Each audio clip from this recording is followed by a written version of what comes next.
La délégation de l'Union européenne en République du Congo appuie l'Agence de régulation du secteur de l'électricité pour adapter ses mécanismes aux standards internationaux.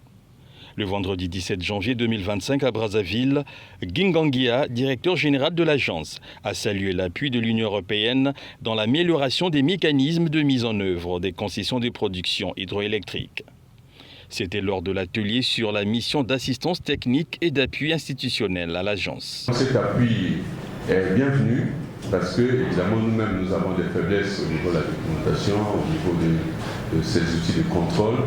Et aujourd'hui, la coopération avec l'Union européenne a abouti à ce que nous ayons tous ces instruments.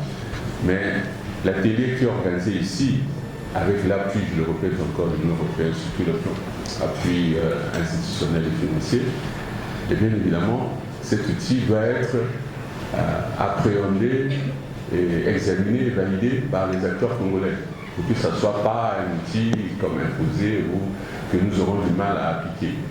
Voilà l'objet de la petite réunion. Ce n'est qu'une première étape, parce que, évidemment, dans notre secteur, nous avons besoin encore d'autres outils pour renforcer nos aspects de contrôle et nous comptons beaucoup sur la coopération avec l'Union européenne. L'ARCEL est une structure de l'État en charge de la régulation du marché de l'électricité, en plus du contrôle des opérations. L'appui de la délégation de l'Union européenne se trouve être capital car permettant le renforcement des capacités locales et l'attraction des investissements dans ce secteur stratégique.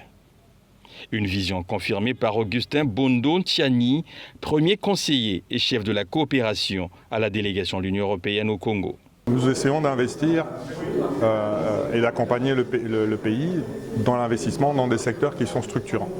Le transport, l'énergie, la transformation économique, les forêts, etc. Alors ce séminaire s'insère dans le cadre de notre stratégie Global Gateway, qui est une stratégie qui vise à équiper avec des infrastructures de connectivité les pays partenaires, des infrastructures de connectivité qui sont résilientes, qui sont transparentes, qui sont durables et qui permettent de faire en sorte qu'il y ait une croissance économique qui ait lieu, qu'il y ait des emplois qui soient créés.